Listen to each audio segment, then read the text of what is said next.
Now, Islam is not a religion commonly understood, all right? Now, Islam has its own set of morals and the own list of good, bad, harm, benefit, peace, war, and all these things.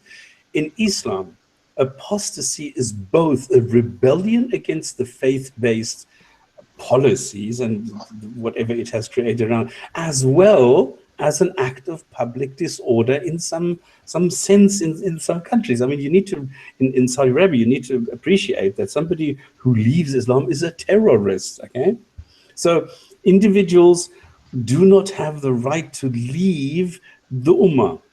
So the principle of punishing those who refuse to comply or they endanger the social order which they are part of, this you have everywhere. So religious doctrines like Judaism, Christianity, and they also have this in the Bible, where in Deuteronomy, I mean, even your brother or your sister are supposed to tell on you if you decide to leave the faith. Now in Islam, in the Quran, you only have, well, one sentence, I would say, which talks about this, and this is if they turn away, seize them and kill them wherever you find them, in 489. This is the only one which I would understand talks about apostasy, in other words, turning away from what is believed by the others.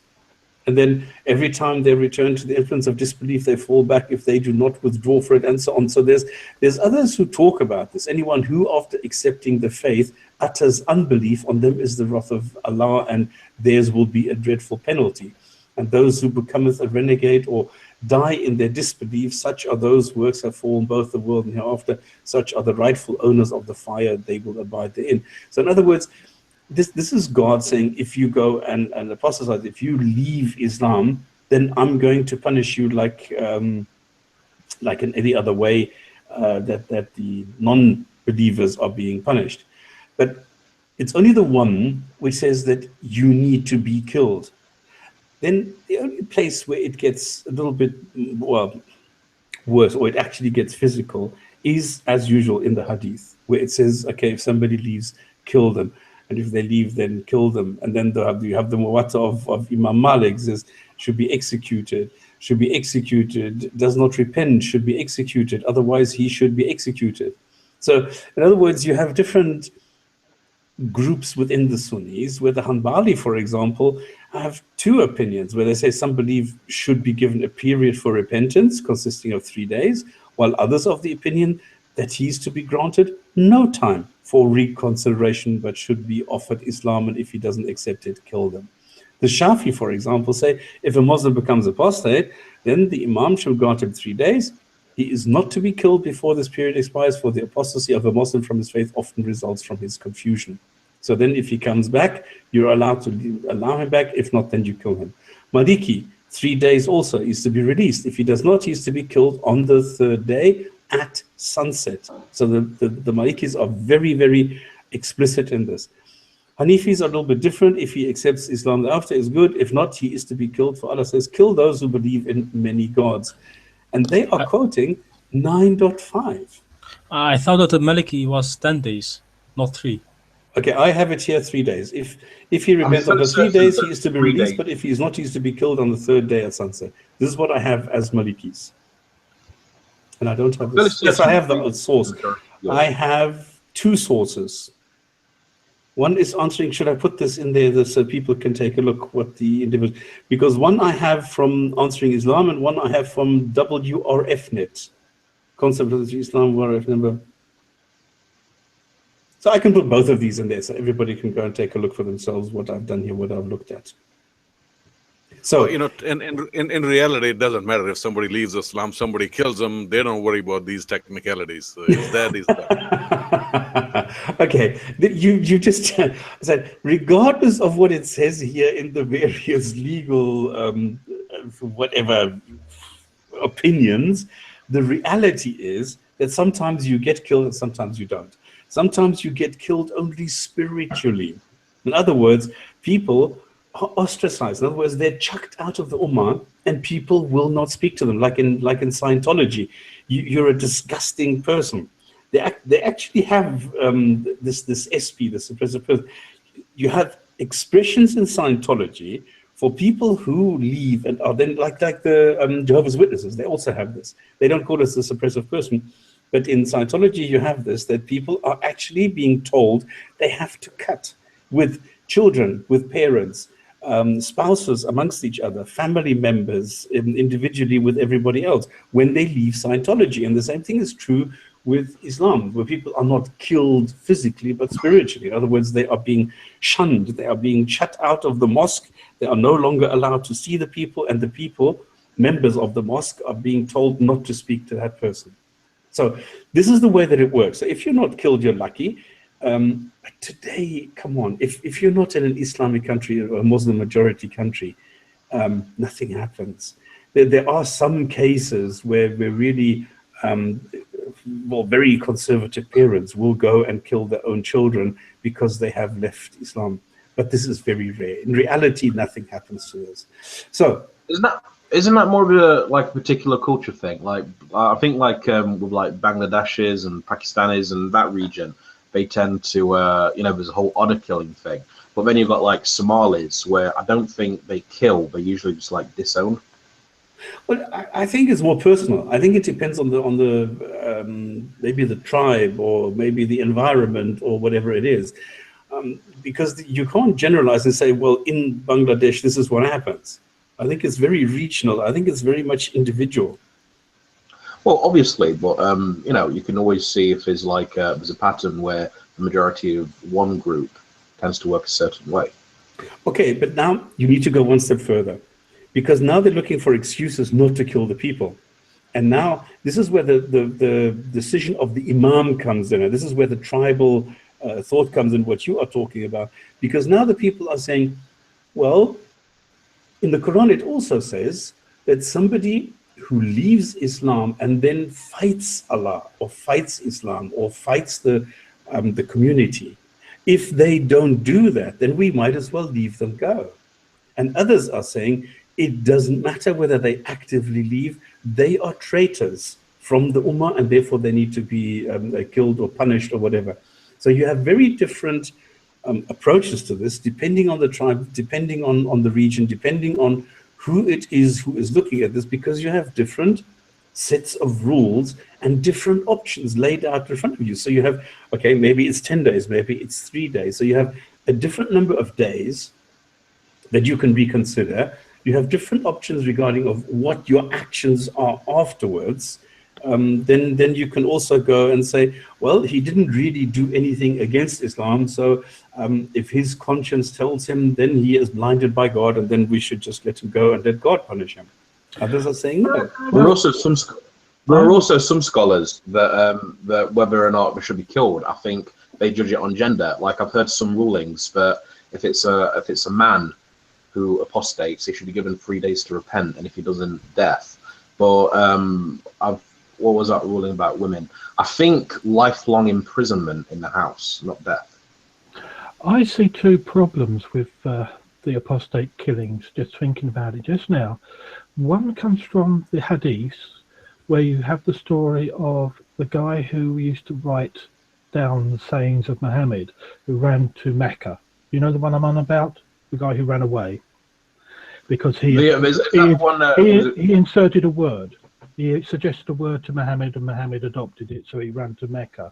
And that was a Christian that converted to Islam and then converted back to Christianity. That's small facts. Because he realized that you could enter a word into the Quran. Can I finish? There was he ran off to Mecca, and he ran into Muhammad again when Muhammad came back and was presented again in front of Muhammad, and Muhammad just sat there and didn't say anything. So he got up and walked away, a live, living, free man. And Muhammad's only response was to turn to his guards and say, "Why didn't you kill him?" And they said, "Guards, we were waiting for a sign." And a wink. And Muhammad said, "Prophets don't wink." Now the point is, he wasn't killed. So due to the laws of the last thing counts as scriptural, according to that, you shouldn't kill apostates. The only time it came back into sort of like a killing field was with Abu Bakr and the war of the apostates. Because then Guerrilla he war. started killing them. Okay, this is where I was just trying to go, because I said you have different approaches now. So But you have different which ways counts of more? looking at somebody who is leaving, whether or not he does something or not, is then being taken into consideration. And with these different approaches, you have a whole like menu of things that you can do. And these are the different positions that are being applied depending on the level of your, let's say, your own attitude within the family, within the group, or whatever.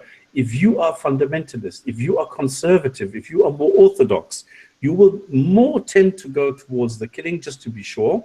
And if you are more lenient and more open-minded, then you will say, well, actually, let him battle it out with God, and then it's fine.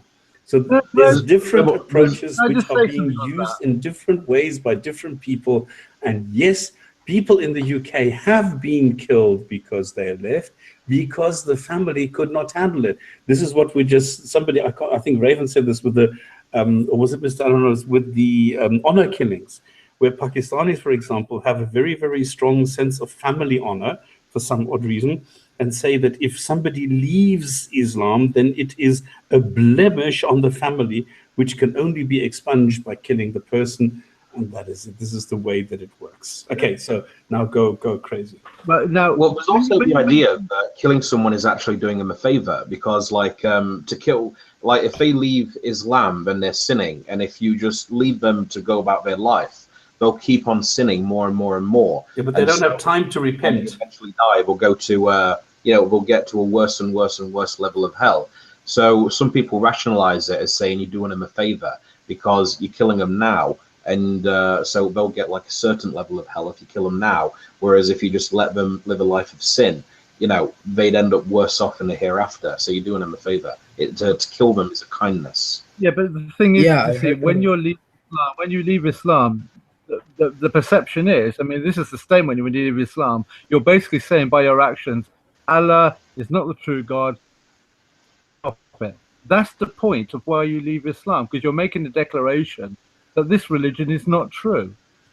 That's why when you're looking at the level of if you say punishments that you get, if you're conservative, if you're stringent and whatnot, from my own experience, that just sounds like, let's see how we can dilute it depending where we are geographically in the world as to what we can get away with legally. The more information society gets on the reasons of punishment for if you leave Islam. Like if you're living in a Western culture, we'll adopt a more watered down version. We'll just ostracize you in the community and we'll treat you as spiritually dead. Whereas if you're living in a more proactive Islamic country, then you get the death penalty. Okay, I don't know if anybody has noticed, but nobody so far has mentioned anything about there is no compulsion in religion. Your religion to you and mine to mine. Yeah, but that was nobody has mentioned that yet. Yeah, but that's abrogated. I mean, anybody that knows, when you look at the revelation, but when you're looking at the sequential revelation of Islamic texts in the Quran, that's one of the earliest surahs, and the kill everybody comes later. So anybody looking at your religion to you and my religion to me, there's no compulsion in religion, they will see that as those being abrogated by the latter and also abrogated by the Hadith as well. Okay, but you could always, the question is, if somebody in Hyde Park comes to you and says, okay, I am leaving, and what should happen to me? The answer that you can give to somebody that you are discussing with in Hyde Park is there's a number of options. The number one thing that you should say, okay, do you personally believe? Do you personally believe? You, the person, not the Imam, not Islam, do you personally believe that somebody who is no longer a Muslim should be punished by the people or should be later punished by God? The second thing that you can do is, because it says these things in the Quran, because the sentences still are present in the Quran, nobody has deleted them, they should still to some extent be applicable to a certain extent in cases like these. Yes or no? Do you accept these sentences? So you always need to push it on the person whether he or she accepts it. But anyway, the point is, it should be it should be really, really sad if you need to resort to tactics like these. You have to be part of us, and if you are not part of us anymore, we need to kill you. I mean, this I think is the weakest thing in Islam of all of the arguments. That you need to threaten people with violence and death should they decide to think for themselves. Can I just put something to you? If you go by the biblical narrative, right, that the Bible is the word of God, let's just assume for this discussion that it is. Then Muhammad comes along with this Allah and makes all his statements that if you leave, if you die. Going back to the biblical text, the biblical text makes it clear that Satan's running the planet, so to speak, that all the governments and religions are in his hand. So if that is true, let's just go along with the narrative. If that is true, exactly what you'd expect a demonic religion to say, that if you leave, you will die. That's exactly what the religion. Well, yeah, I mean, I've actually made this point a number of times with different people. In fact, I remember I was having a conversation with someone. You remember a couple of months ago, there was that preacher in Ireland who went to court for saying Islam is satanic. Yep. And I was having a conversation with someone, and I just said, yeah, but the thing is, and I just said exactly what you said. You know, I even quoted some parts of the Bible where Jesus said, "Beware false prophets" and things like that. I mean, if you actually think about it, like, to a believing Christian, Islam as a religion is basically a fuck you to Christianity. You know, absolutely, everything. From a process, yeah, because like every claim about Christianity, Islam says is not true. And you know, I mean, the entire point of Christianity is crucifixion.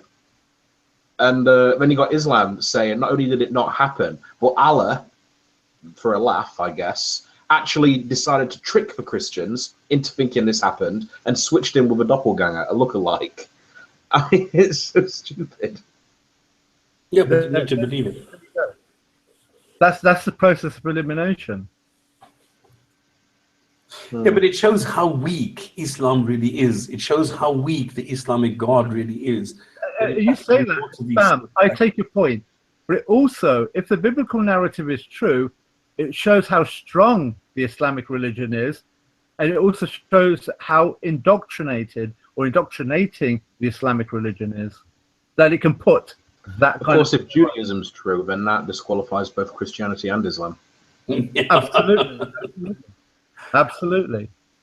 I mean, there are actually some really fundamentalist Jews today who protest against Israel for the entire reason that, according to the religion, Israel is formed and the Jews gathered to it by the coming of the Messiah. The Messiah hasn't come yet, so the current Israel is a false Jewish state.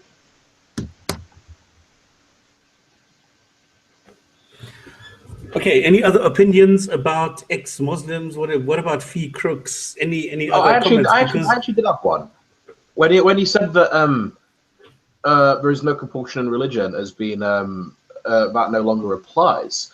Well, it kind of does, because we've been over this on this show again and again and again. We know the context of that. We know it says that you shouldn't follow the religion of your people or your forefathers. You should follow Islam. Islam's the correct religion. Yours is the wrong religion. We know that's what it means. There is no compulsion in there is no compulsion in religion. The right way has been made clear from the wrong way. We've gone over this so many times. If the death penalty for apostates was so important, why isn't that clearly in the Quran? You know, that's also a weird thing, because many people discuss about this issue. And if the Quran was the real word of God, why are we still discussing about this subject? Why is it not clear, like, just kill the apostate? Why is it so metaphorical? Because it is so vague and ambiguous the way that the entire Quran is. I mean, there's nothing clear in the Quran. You need to... There's nothing clear in the Quran if you don't know the Bible. If you actually know the Bible, then... I mean, in a way, the Quran is sort of like downloaded content, you know. Because, like, the first time I read the Quran, the only reason I even knew what it was talking about is because I was familiar with the biblical narrative. You know, the Quran constantly says, did we not, such and such? Do you not remember when, such and such? It keeps making references to the Bible. If you don't know the Bible, you have no fucking clue what the Quran is talking about. I mean, you know, the writers of the Quran expect the reader to be familiar with Judeo-Christian law. Can I just say what Raven just said there is exactly what I said about a month ago, that even though I came from a Muslim background, educated in Islam and Hadith, I actually understood the Quran more when I decided to study Genesis to Revelation, and it really opened my eyes to what the Quran really is. It was only through the Bible did I understand what the Quran was about and who. Yeah, I mean, when I read it, it's like talking about like, do you not remember the covenant? Well, of course I do. That's in Genesis. Do you not remember? Do you not remember the promise of Allah with the Pharaoh? Well, yeah, of course I do. That's in the book of Exodus. So I mean, yeah. There's another thing. Did you know you can't leave Islam? Because if you ask any of the Muslims about people who leave Islam, they say that they were never a Muslim in the first place. Yeah. Well, that's what was said to me. I was accused of that. That, well, you were never a Muslim in the first place, even though I could recite. So you can never be an apostate. Well, you can't be an apostate because you were never a member. Yeah, but that's just their way of saying that. Well, you know, you got to understand the mindset of a Muslim. He's basically but your actions are, this religion is false. Allah is not the real God. Muhammad's not a real prophet. So they'll have to use any line of reasoning to soften the blow in the community. So one of those is where you were never really a Muslim, or you never understood Islam in its truest way. That's why. Well, the reason for that a lot of the time is because they really are believers. So they have a certain mindset and a certain view of Islam where it's obviously true. So from their point of view, obviously you didn't understand it, because if you understood it, basically, you know, if you looked through my eyes, you'd see it was true. And through my eyes is obviously the correct way, because I can see that it's true. So, Walid, can you actually speak? Because you've been quiet for a while. I'm wondering, like, if you have any comments, like what your experience was, because you said that you left Islam 6 months ago. Yes, sorry. I was busy. Sorry. Yes, 6 months ago. What sect were you in? Like Sunni, Shia, Ahmadiyya? Yes. Well, it was. I was a Sunni. I was born as a Sunni Muslim. Okay. But then, school of thought, or just like general Sunni? just a normal Sunni. I think I didn't know what Sunnism was, so I was researching about Sunnism. What is Sunnism? And I was also researching about Shiism. I found that Ali ibn Abi Talib, the main figure of Shiism, was very interesting to me. So I also did my research about Shiism, also about Quran-only Islam. And I found that Quran-only Islam was very interesting to me, because they were more progressive than Sunnis and Shias. They were more free thinkers than Sunnis and Shias. And it is a good idea to follow one book alone. And then a lot of Sufis are quite free thinkers, aren't they? Well, Sufis, the problem with Sufis, they do things which are not in the Quran or in the Hadith. They do many of those crazy things. So the Quran alone, I really like Quran alone, because you follow one book, you're a free thinker. They are very intelligent people. On YouTube, you can find them. They're very they have very critical thinking skills, and they reject the Hadith because of many things. But at the end, it was not realistic for me to follow the Quran alone, because following the Quran alone, you will miss many things: how to pray, how to do those rituals. So then I just decided to be Muslim alone and to be selective. So just to follow the Hadiths, which I like actually. So yes, at the end, I was interested about ex-Muslims, like why do Muslims leave Islam? So I was watching videos on YouTube why Muslims leave Islam, and I thought that their reason why they left Islam was very good. There was nothing wrong with it. So I was researching about these controversial things in Islam, about slavery, about let's say what happened in Banu Qurayza, many of the stupid stories in the Quran and the Hadith. And I was thinking maybe that Islam is not the true religion. And also made my research about Mormonism and other cults. And I thought maybe, Prophet Muhammad just was an ordinary man, not a prophet of God. And another thing is that about prophets, you know, in the Quran it says that Allah sends messengers to every human civilization. So to the European people, to the to every people, yes, yes, to the blacks, to every kind of people. But I don't see any evidence of that. If you read the Quran, you only see biblical figures like John the Baptist, Jesus, Suleiman, etc. So that was also a hint for me that maybe the Quran is not the word of God, because I don't see any other monotheistic religion outside Jerusalem, outside like the first monotheists were Jews, and Christianity is also actually from Judaism. Jesus was a Jew, and his 12 apostles, they were also Jews. So Islam also takes its sources from that, you know. And maybe in Hinduism you have some monotheism, but not in Buddhism, not in Taoism, not in, I don't see any European religion which is monotheistic, or African religion. They were all polytheistic. So that was my question. Like, I just mentioned Buddhism and Taoism. Like in Buddhism, the Buddha himself actually taught against the concept of a creator God. And in Taoism, you know, it's not really like Abrahamic religions, because Abrahamic religions are fixed, whereas in Taoism, you know, it's flexible. You know, the heavens are constantly changing, constantly in flux. yes, what about the Mayans, about the Aztecs, about the native Indians? They were also not monotheists. So, you know, it is a very crazy to say that, you know, they were all changed and people changed their religion. You know, that is very stupid. So that's why. One of the things that made me laugh was where Joseph Smith claimed that Native Americans are actually a lost tribe of Jews, and the reason they have red skin is because they were cursed by God. Yeah, so it's always one of the things that I found quite amusing is Islam teaches that the fitra is the natural state of all humanity, that we're all naturally inclined to believe in one God, and it's like if you look at every single religion, how many of them teach only one God? And yes, why, you know, why? And there's a hadith that, you know, there were 140,000 monotheistic prophets sent to the whole earth. Where are they? Where are their footsteps? If there were 140,000 prophets, you know, everything will be monotheistic. But at the end, you know, polytheism won over monotheism. That's the story.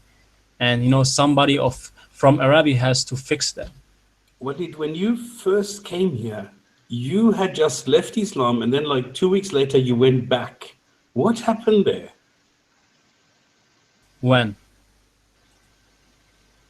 I can't tell you the date, but I remember the first time you came here, you said that you were leaving Islam, and then 2 weeks later you came and you said, no, you couldn't do it. I don't remember. Is my memory mistaken now? Yeah, I think your memory. I say that I was questioning, I was doubting the Islam. Yes, and then didn't you go back at one stage? I don't think so. I think that was I was stopped praying, and then at the end, you know, I just stopped believing. Okay, then maybe I misunderstood this, because I thought that you said that you tried this and you couldn't. It was too much for you to abort everything.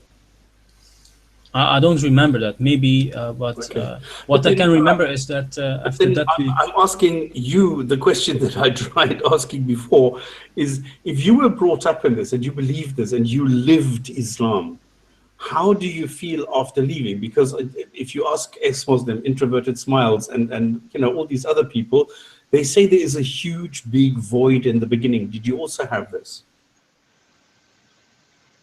What feeling? That Did you there's feel a like an huge emptiness? empty space where normally you would say, okay, now I need to go pray, and Yes, this yes. prayer becomes part of your everyday routine. And when Yes, you don't do yes. it, there's something missing.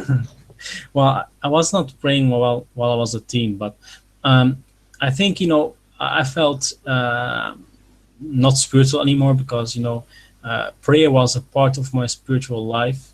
You know, when you clean yourself before prayer, and it really give you a good feeling, you know. So that was the thing that I missed, and that was the most hard thing, you know. Okay, and then The connection you with know God, about the I think. ex-Muslims? Yes. What did you say? Did you know about ex-Muslims? Did you know about these groups? I don't know about groups, but I've talked with some ex-Muslims, some Dutch ex-Muslims, or some Dutch ex-Muslima on YouTube, on Facebook, and I had a conversation with her on Hangout why she left Islam. Okay, but you didn't know about the CEMB, the Council of Ex-Muslims in Britain? Yes, I know. I watched their YouTube channel. I know. Okay, okay, what does it feel like if you know that there are others who feel similar to what you feel like? Did you ever contact anyone like that? Or is this something that you realize, oh, there's other people, okay, cool. I contacted, yes, one woman. I had a chat with her on a Hangout. Also, a Tunisian ex-Muslim, and also a Belgian ex-Muslim. But I did not contact them in real life. But also not through the CEMB? No, because I don't live. I live in Holland. Okay, everybody knows the CEMB. Actually, like CEMB has members all around the world. Yeah. You don't have to be in the UK. Oh, okay. I don't know that. This is a pity, because I would have loved to know what kind of a feeling it is, because I can only imagine this, or try to imagine it, that you are part of a group and suddenly you realize, no, I don't really belong here. And then you leave the group, but now all the rituals, all the mannerisms, all your identity that has been associated with that group is suddenly missing. How do you feel this? And then how do you feel if you then come across the CMB and you feel, shit, you know, there's 1,000 people, 2,000, 5,000 who have exactly the same experience, who have gone through exactly what I have gone through now, and they have mastered it, they've managed it, and what it is like to then to be able to compare notes with them. So this is something that I would love to hear from somebody of what kind of a feeling that is. Yeah, you have many people with other situations. Like I don't have that. I don't have Orthodox parents, so I didn't have any problem socially, and I didn't tell anybody. Maybe a friend of mine, but I didn't find it important to tell people why I left Islam or not. I told my dad. I told my dad and sister. They only know it. But you have people with other situations. Like you have people who leave Islam in Muslim country. They have a harder time than me. You know, they have to also, let's say, it's also socially hard. You know, when it is, let's say, this Friday prayer in an Islamic country, and your colleagues or friends ask you to pray with them. What's your excuse to say no? Exactly. You know? And I am free. I live in a secular society, so I am free to go to the mosque or not. I don't have that pressure. And your family? So, you know, my father doesn't care, you know, if I go or not. Sometimes he asks me, but he doesn't care. So I don't no have comment that. when you said, sorry, I'm leaving, I'm out. Yes, he said to me, well, you know, Islam is part of your culture. Islam is part of your identity. You're still a Muslim. Don't say that you're not a Muslim. You have to be a Muslim, or else, you know, you will die like an atheist or something. So you have to keep Islam as your own identity because you were born as a Muslim and it is in our culture. I did not agree with him, but you know, there was not a big discussion about it. You know, I still have a good relationship with my father. Okay, well, what have we learned? What have we learned? We've learned that everybody has the individual outlook. Everybody has a different group that they belong to. Everybody has a different interpretation of what Islam is. And there are no two people who have the same outlook and the same interpretation of Islam and how they see the entire spiritual, physical, political, or whatever side. Well, you know, I see Islam as a great comedy, and that's how I take it. That's why I enjoy it so much, talking about it. Yeah, but you don't laugh yourself to death. Pretty much at times when I listen, you know, the best aspect I love is on a radio or TV when people ask questions.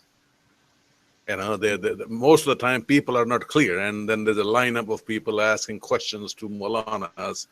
I remember one question where this guy phones a Maulana. He's got his wife in Pakistan, and he got married, and she was coming to US. So he called the Maulana, and he said that, you know, my wife is in Pakistan, and I'm going to bring her to UK.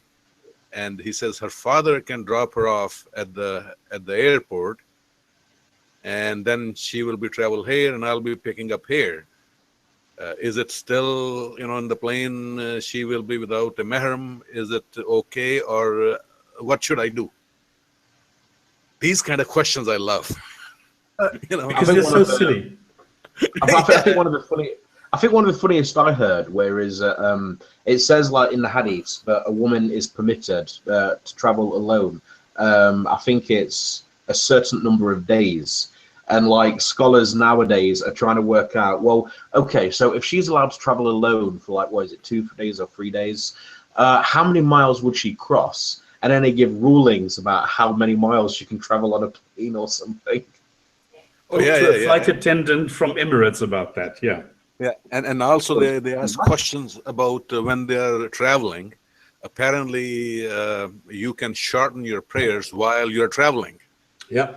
And then they ask questions, you know, I'm going from, I got to go from here to there, and can I shorten my prayers? And then sometimes they have 2 Maulanas sitting there. One would say, yeah, if it is 30 kilometers, yeah, you can shorten your prayers. Other will say, no, 52 kilometers. And then they get out their shoes and beat each other up. What about like with time zones, where like you know, you do your morning prayer to greet the sun, and then like you get on a plane, and you come and like you arrive maybe 3 hours before sunrise in that time zone. Like, do you have to do the morning prayer twice? Yeah. This is a huge dispute. I mean, look at the guy on the space station. How was he allowed to pray? They had 150 people come together and discuss exactly how he was supposed to pray. And at the end of the day, they said, listen, pray how you feel like. And that is what the advice should be to everybody. Do any of you guys... I still remember there was those imams, I think in Dubai, that made a ruling that Muslims can't be on that planned NASA mission to Mars. Yeah.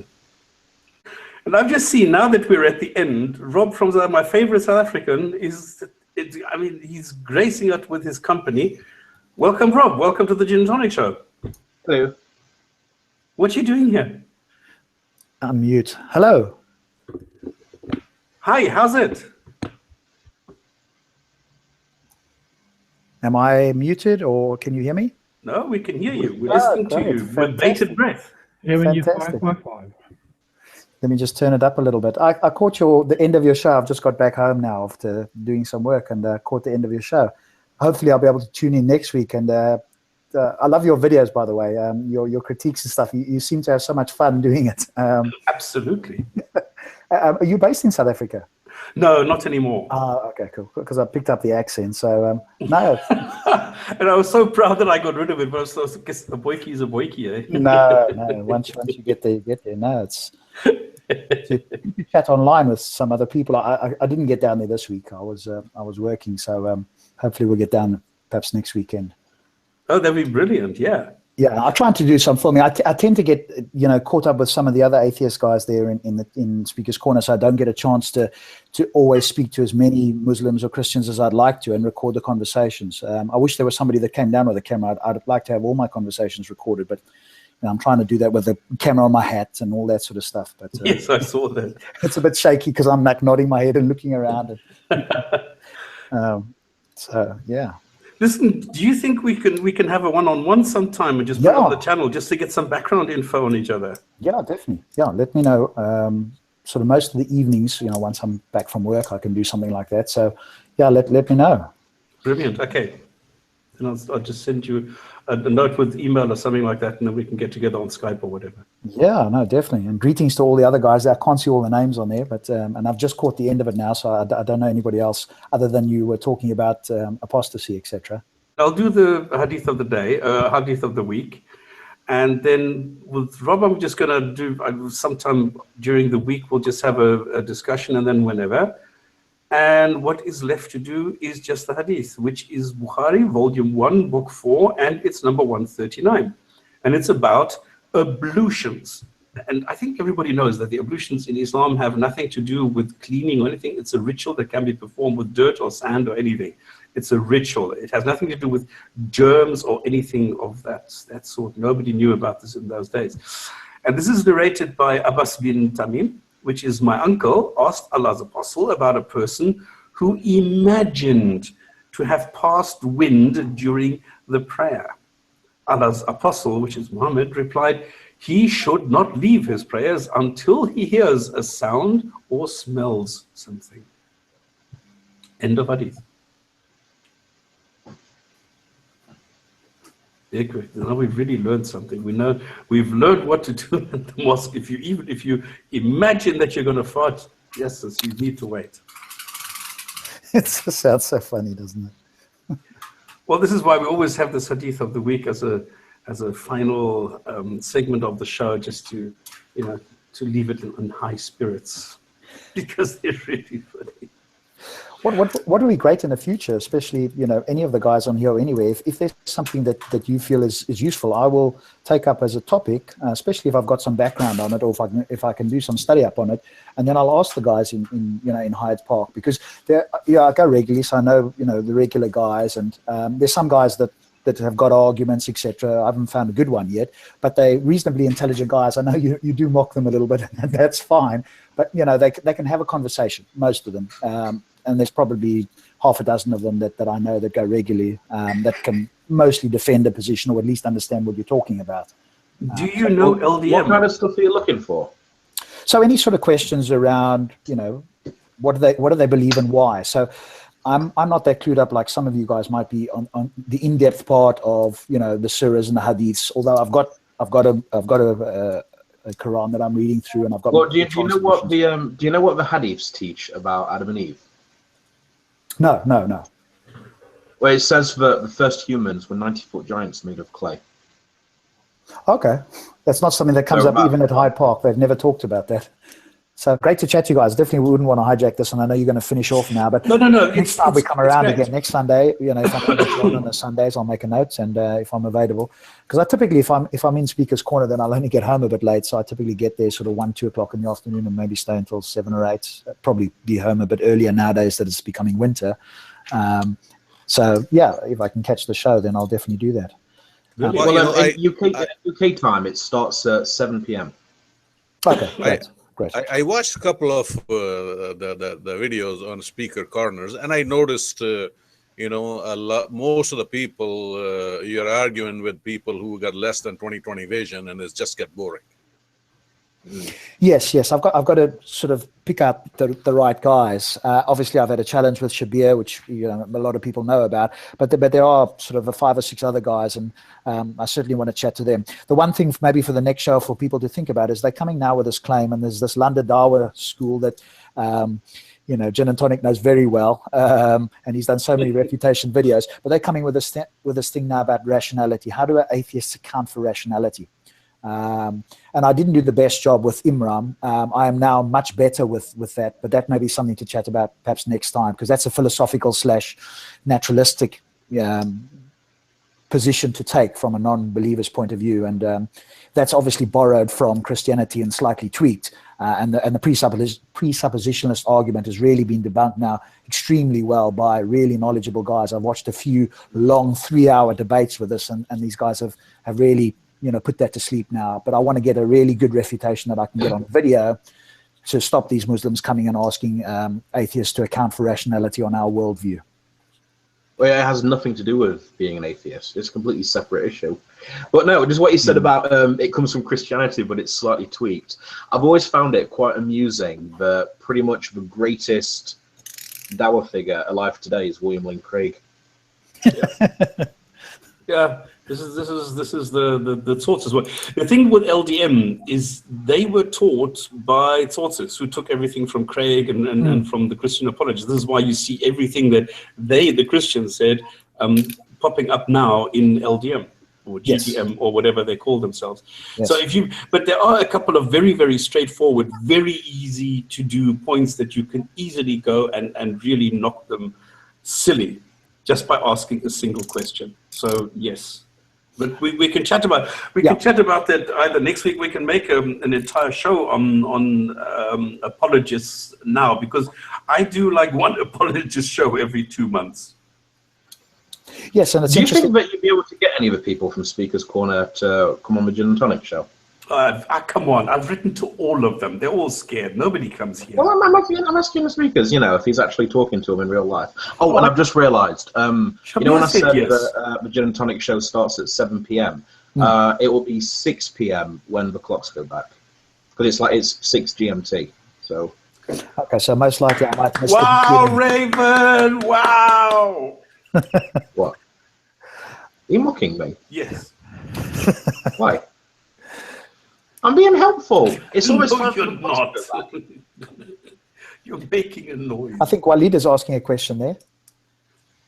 Me too. Where do you live? Speaker's Corner. Oh, well, sorry, where do I live? I'm South London, so I trek into Speaker's Corner.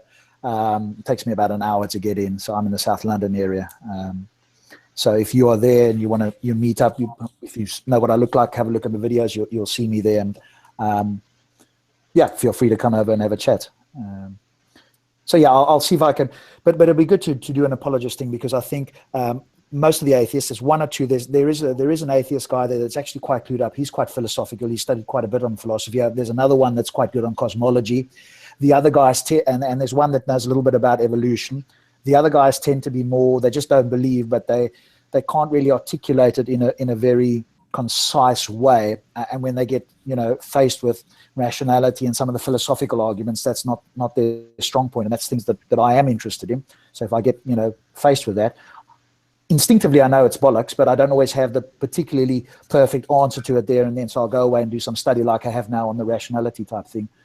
So I'll have a better handle on that. I haven't seen the rationality one. Is that now in a video somewhere? Yeah, if you go to my channel, you'll see one where, because I typically put the titles as Muslim versus atheist, and I'll give sometimes a description. I notice a number of the Muslim channels say how the Muslim defeated this one, or it made this person look stupid. And I that's obviously quite a biased view. So I don't tend to put a biased title up. I'll just go Muslim speaks to atheist or whatever, and here's more or less what they talked about. And people can make up their own mind.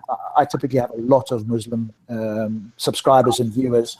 So obviously I get a lot of those views, and very few that are articulate that I can actually. Oh, somebody speaking. Sorry. No, there were some packets that were sidetracked. Somebody with a view. Thunder, can you mute, or should I mute you? Oh, I'll mute myself then. There you go. Okay. There you go. Yes, have a look. There'll be one on my channel that I said Muslim versus atheist, and it'll have the picture of Imran, which you know quite well. And his position is, about rationality. But there was also one with Tortoise as well, who approached the London black atheists. But those guys are not philosophical guys, and so they didn't really have good retort. And obviously he was talking at a higher level than what they could sort of take in. But afterwards, unfortunately, wasn't caught on camera. Andy had this guy that got some philosophical background, actually did have a conversation with Tortoise, which unfortunately wasn't caught on camera. And he made a few good points, but when he told me about it afterwards, and so unfortunately that wasn't recorded because I wasn't there that day. That's a pity. Rob, quick question. Go ahead, yeah. What does it even mean? How do atheists account for rationality? What does one have to do with the other? So typically this is borrowed from presuppositionalism, which is along the lines, they've got it slightly differently, but basically these Muslim guys claim that how do we get rationality? Because if you use evolution or you use the philosophical argument, how do you account for it? How do you explain from an epistemological point of view? How do you explain rationality from a naturalistic viewpoint? They claim that it's easy to do because God gave them rationality. And there's a lot of problems with that, but that's their view. And so they go, well, you don't have a God. How do you account for it? And of course, when I mentioned evolution, Imran in particular tried to say, oh, well, evolution can't give you rationality. And Hamza, I didn't speak to Hamza, but the other video where Hamza was speaking to the black atheist, he basically said, well, if there's an atom and it hasn't got the potential for rationality and so forth, how can you have rationality? So they were doing a reductionist argument to try and present the view that it's impossible from a naturalistic point of view that rationality can come into being, and so it must have been from some other way, and of course they have the answer for that. But that's also kind of wrong. I mean, humans by nature are not logical. If we were logical, we'd all be math whiz. We'd be like Vulcans. I mean, if you look at so much of the natural world, I mean, look at physics. So much of physics, so much of what actually is real and actually is rational from a scientific point of view is completely unrational to us, because we don't have that sort of mind. It depends what you mean by rational. We have to be rational. This is why we have so many different scientific processes. This is why so much of it just really does seem like magic, because we're not really rational. Rationality is something that you have to learn and really keep in mind. Well, I agree with it. The scientific processes, Darwinism doesn't explain the scientific, or evolution doesn't explain the scientific method per se, but the rationalism, it depends what you mean. And so when Andy, the smart guy, asked, sorts us off camera, what does he mean by rationality? He kind of said insight, because you've got to pin them down on what do they mean by rationality, because you've taken a particular meaning that they may or may not agree with. So it is worth asking, and that's one thing I didn't do with Imran, is asking, what do you mean by rationality? I assumed rationality means based on the laws of logic, but I didn't ask the question, and so, off we went. But if there's a really good guy, if you want to understand a little bit of this, and I'm still studying it, Ozymandias Ramesses II. Oh, yeah. If you know him. And he's involved with another group. He's one of the top guys. No, we are very friendly with the Magic Sandwich Show. Oh, are you? Brilliant. Yeah, because we started off together, where actually Atheismo used to host this show. And then we used to work together with DPR, where, for example, he used to get us in on his charity drive and things like that. And I used to be a regular thing on the feature on the DPR, on the MSS, when DPR asked me, listen, can you come in and explain something on Islam and blah, blah, blah. And then they went off. They went off into more politics and more sociology and other things.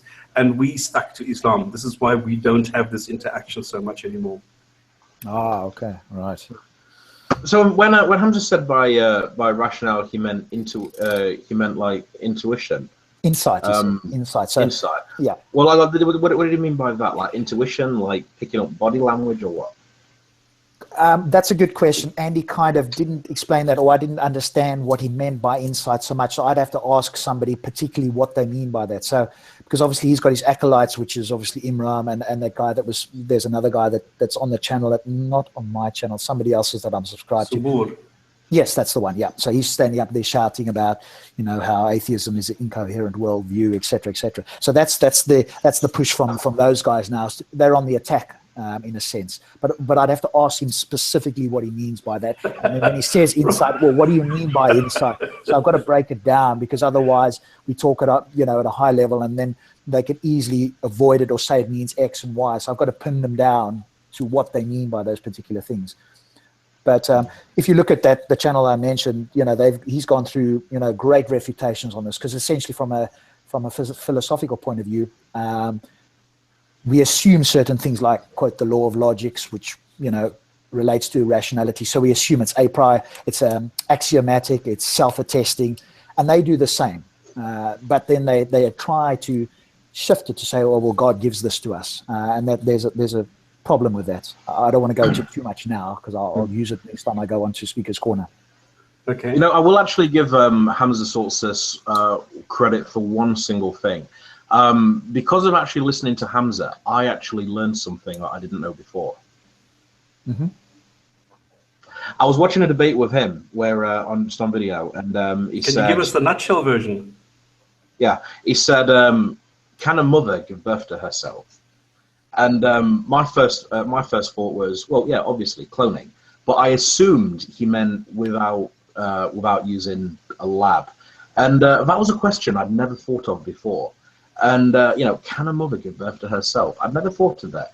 And I was very curious to find out the answer. As it turned out, the answer to that is yes. Yeah, I gave several examples in the refutation video. Yeah. Thinking that New Mexican hook-tailed lizards are a fantastic example of an entire species of naturally occurring clones. Yeah, I'm going to get through the rest of yours, all of your refutation videos, because not only are they educational, but they're amusing. I just love the way that you're so passionate and you kind of laugh about it and so forth. I think I need to be more like that. When I go to Speaker's Corner, I'm quite serious because I want to understand what people believe and why do they believe it. And I don't want long stories. And of course, some people give long stories, but there are a few guys that will answer the question genuinely, straight up. There's different approaches. Do you know Peter Boghossian? Yes, I do. I've actually got one of his books, the Creator, How to Create an Atheist, and then he's got another one. He's got this Athos app that's come out as well. Because obviously. And you know Magna Bosco? That name sounds familiar. I'd have to look up the stuff again now. Okay, because he is now the on-the-ground guru when it comes to street epistemology, or this applied thinking about why you believe what you believe. And this is brilliant because you're going away from the debate, you're going away from the topic, you're going away from the nitty-gritty of having to prove something what is within the text that you can then go re-massage and reinterpret, retranslate, and blah, blah, blah. You're now going only to the one person. And you're only looking at what that person thinks about whatever it is they think. So you don't talk about Islam anymore. You're talking about the person. And this is what is so brilliant. Yes. I remember a while ago, a Muslim said to me that you can't provide evidence that someone loves you. And I just looked at him and I went, mate, love without evidence is called stalking. Yes, they often bring up the those sort of abstract terms, but you can prove through the effects. And so, yes, you can't prove the word love because it's just a label that we give an emotion, but you can see the effects of that emotion when people interact. Okay, can I make a suggestion? Absolutely, go sir. Rob, are you going to be available next week? Yes, pretty much in the evenings, not so much during the day, but in the evenings. No, I'm talking about next Sunday. Next Sunday, yeah. Well, if I'm going to Speaker's Corner, then I'll just have to make sure I'm back a bit earlier than I would normally be. So yeah, I can be next Sunday for sure. The reason why I'm asking, why don't we make it apologists next week? Raven, you come up with 3 points with 3 one-sentence answers, not a book, just 3 sentences, just quick, just show what the contention is, the solution, so that we just generate a couple of points that you can go and address, because you've got good ideas, and we can just sort of bounce them around. And then I will ask the same of GP, for example. I don't know if Thunderous will come up with something.